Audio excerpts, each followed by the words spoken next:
There's different types of silos, but wheat and grains and yeah.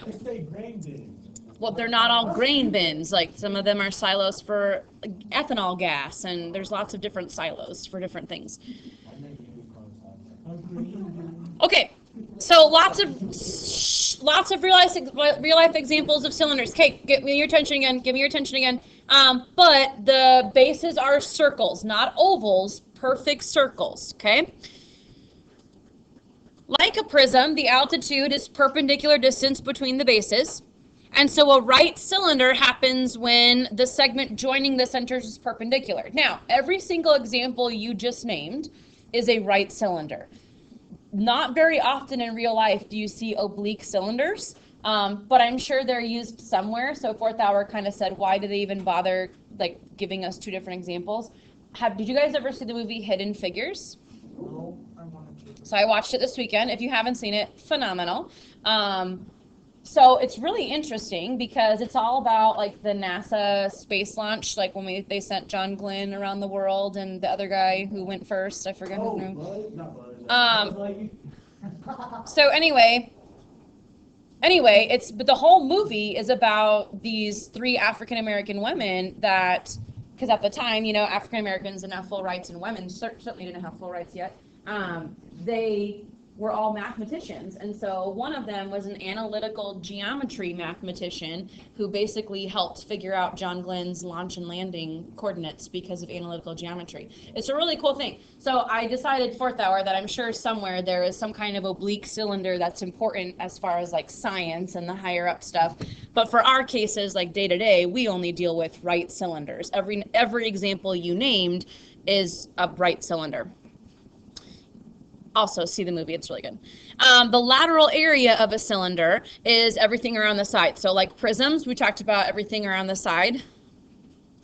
Now, let's talk about this lateral area and kind of give you a visual again. So if you were to peel off the label on a can of soup, that would be like a lateral area. Now, you guys don't do that very often, but imagine right now you guys like water bottles. You guys have peeled off the labels on water bottles, right? And when you peel it off, what's the shape of the label? Straight, like a flat. rectangle. Rectangle is exactly right. Yeah, if you peel the label off of a round water bottle, it's a rectangle. So the lateral surface of your cylinder is really a rectangle. And how you find area of a rectangle is base times height, right? Well, if it's a cylinder, the base, if you were to think about putting it back around the water bottle, the base is the distance around the circle. And that's the circumference. What's the formula for circumference?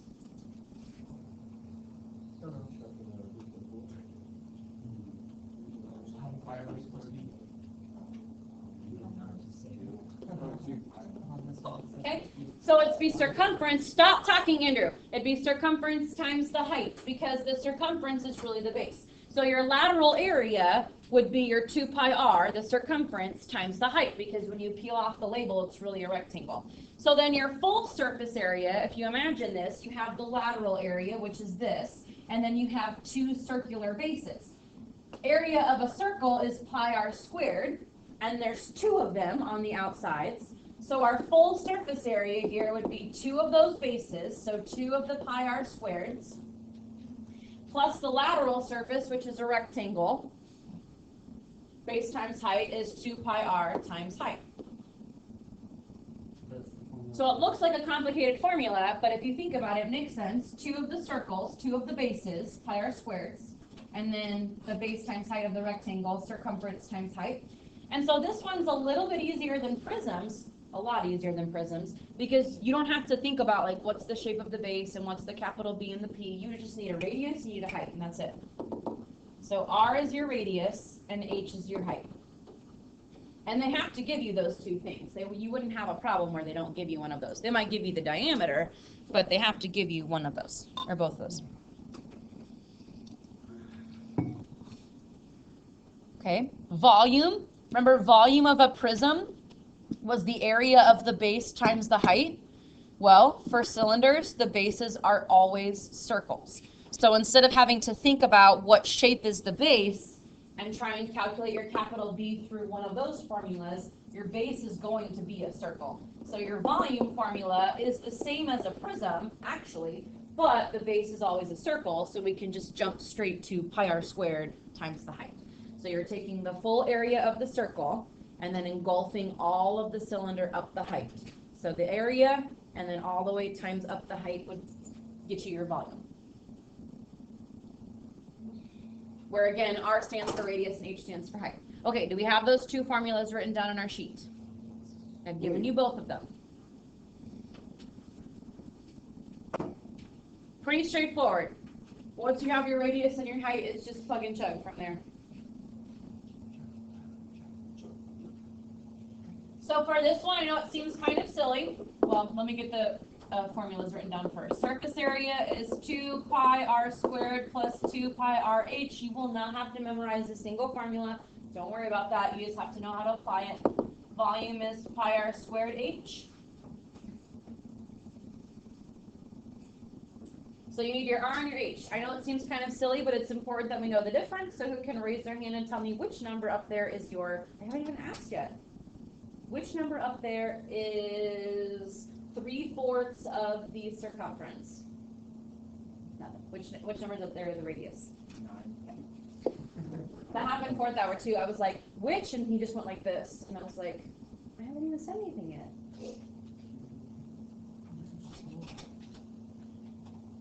If I'd asked like which city is the biggest city in Asia, he would have been real embarrassed.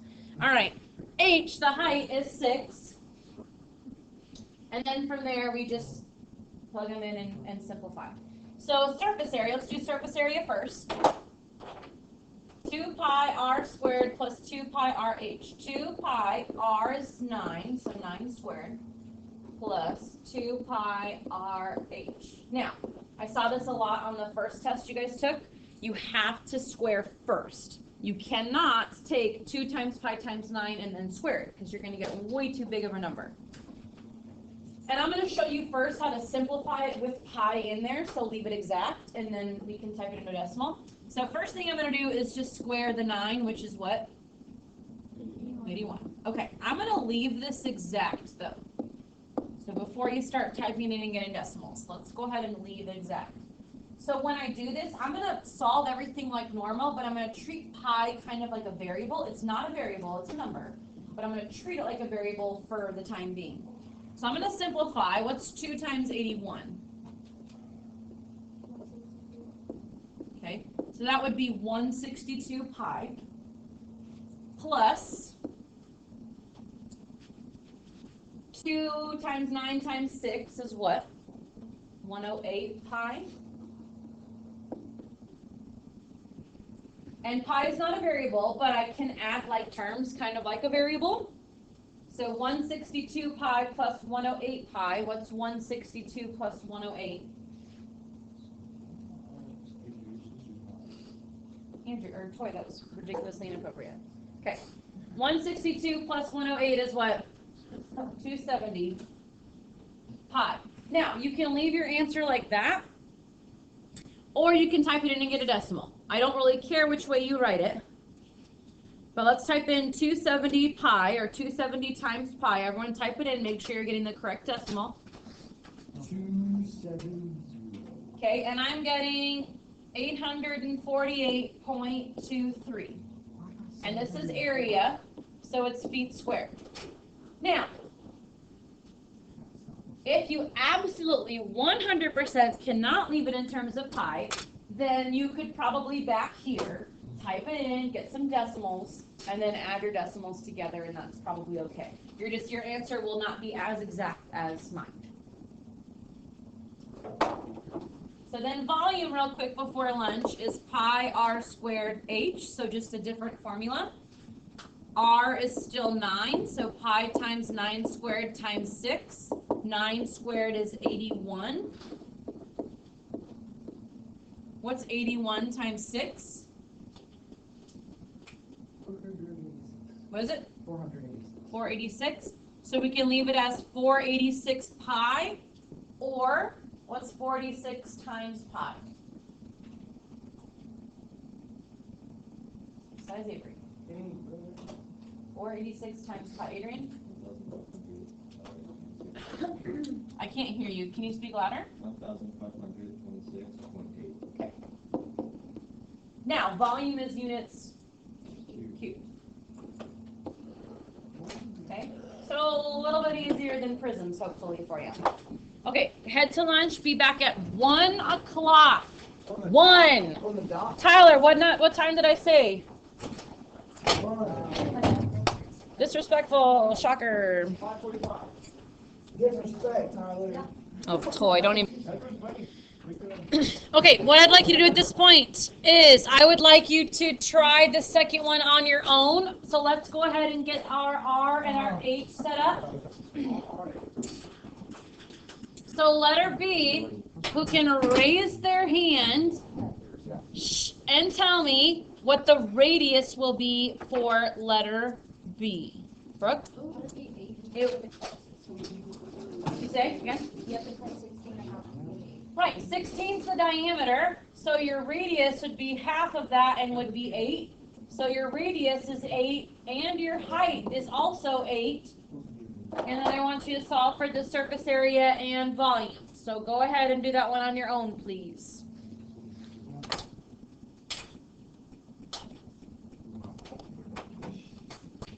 It's green. Can't avoid. What? I don't know, I just think they can't avoid.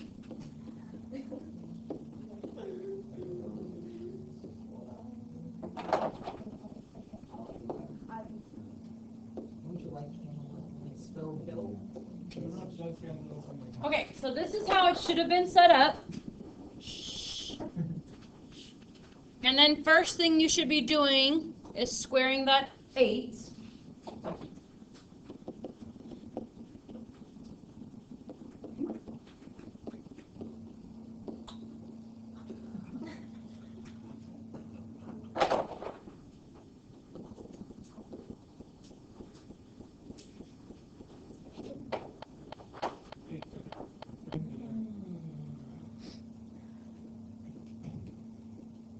Okay, who would like to walk me through their calculations for surface area? I'd love to hear from someone I have not heard from today, since all it is multiplication and addition. Not that hard. Who'd like to help me out here? Participate. Is your hand up, Shelby? I've heard from Brooke, the more time you guys waste, the more time you're wasting for work time. Like, you're not going to get work time if you don't volunteer. This is ridiculous. I've heard from Kenzie. I want to hear from somebody new.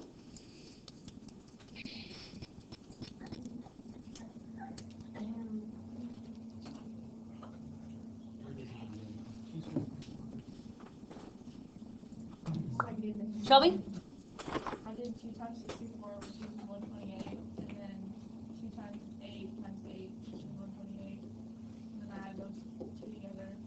I got 256 pi, and then I typed it in as decimal, and I got 804.24. What?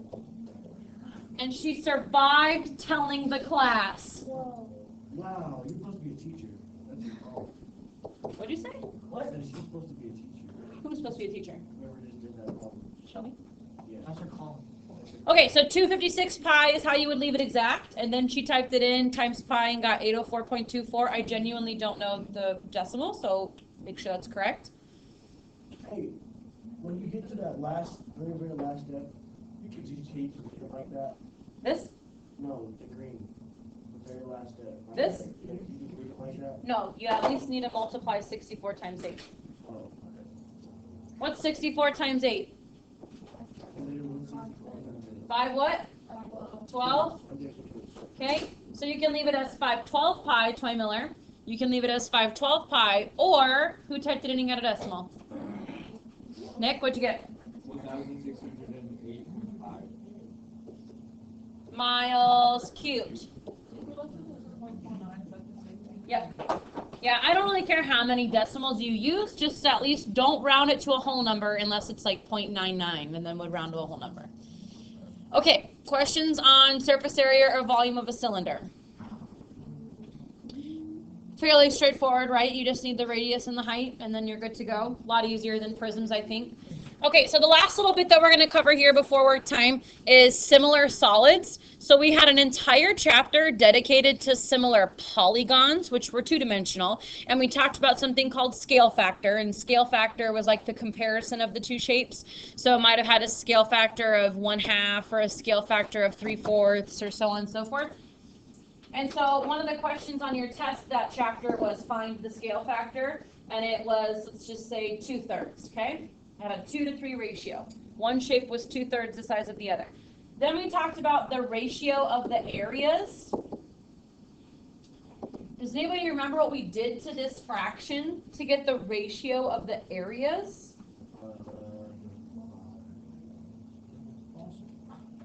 Area is units squared. So we took this and we squared it, okay? And then we got 4/9. Well, volume is units cubed, and so to get our ratio of the volumes, we're going to take the scale factor and cube it. Okay, so let's take our scale factor first between these two shapes.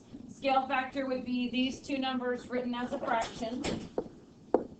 So this is like step 1, scale factor, 3/6. And what does 3/6, what's happening right now? What do you mean? I'm waiting for you to get done. Okay, what does 3/6 simplify to? 1.5. Fraction. Oh, 1.5. I'm sorry, I'm just saying right. Calm down. What does 3/6 simplify to, guys? 1/2. Okay, 1/2. That's your scale factor. And so then somebody 4th hour said, can't I just take the volume and multiply by 2? No, because those volumes don't have a ratio of 1 to 2. They have a scale factor of 1 to 2. Your volumes, so like step 2, we're going to take the scale factor and we're going to cube it. Right? Now remember, just like when we square fractions, when you cube fractions, you cube the top number and you cube the bottom number. Cubing is not the same as times 3. So cubing is like 1 times 1 times 1, or 2 times 2 times 2, or 3 times 2 times 3. And there's a button on your calculator. Can I borrow this? On the, oh, if you have one like this, on the left hand, can I clear this? I think I missed it, that's fine. On the left-hand side, there's a button. It looks like a little arrow. It's right underneath pi. That's to the power of. So if you hit 1 to the 3rd power, you hit 1. It's called a caret. Hit the little caret, little arrow-looking thing. And then to the 3rd power, and it looks like this. 1. And you get 1, because 1 times 1 times 1 is 1. If you have a calculator, Fancy dancy? Yes. Almost like $500. No. I think there's $500. your button's right there. I can't believe it. Okay, and then what is 2 cubed?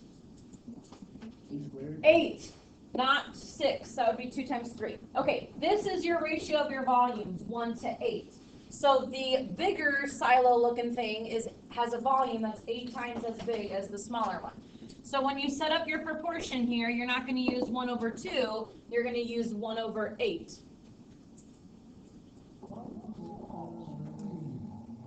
And then the volume of the smaller one is 45 pi, and the volume of the bigger one we're trying to find.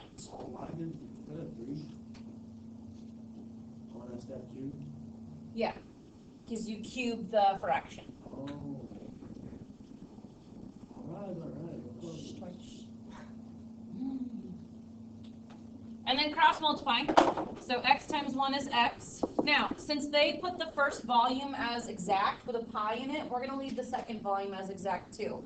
So all you're going to do here is just don't multiply the pi, multiply the 45 and the 8, which is what? 360. And then just tack the pi on at the end like that. Centimeters cubed. Which is 8 times as big as the first cylinder. Okay, let's do one more. Got to speed up the pace here. One more, scale factor. We're going to use the 12 and the 3. So I'm going to go 12/3. It doesn't matter if you do 3/12. It's just then you're working small over big. We're looking for this volume, though. We're looking for the volume of the smaller one. What does 12/3 simplify to? 4/1. Okay, but that's not your ratio of the volumes. We have to do what with it? cube it. So step 2, take your scale factor and cube it, which is like 4 cubed over 1 cubed. 4 cubed, 4 times 4 times 4. 4 to the 3rd power. 64. 1 cubed is 1. And that's what you'll use to set up your proportion. Big over small, 64 over 1. Volume of the big one's 1536. Volume of the small one, we don't know. And then cross multiply. 64 times x is 64x. 1536 times 1 is 1536. Divide by 64.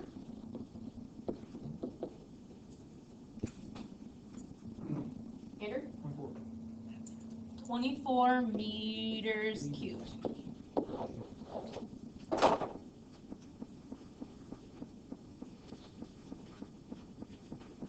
Okay, so your homework is the backside of the 11.5 worksheet. You have 9 minutes. But it really shouldn't take you very long. Like, I think surface area and volume of cylinders is really straightforward and pretty easy. But it's going to take you a long time if you're on your phone the whole time, right? And if you go get drinks and go to the bathroom and everything. So try and sit here and use your 9 minutes wisely. And tell me if you have any questions. Yes.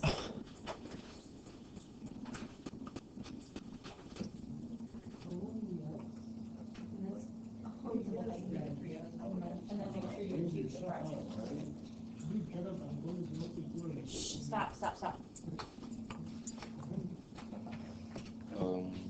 Is there anything like that can be done in lessons?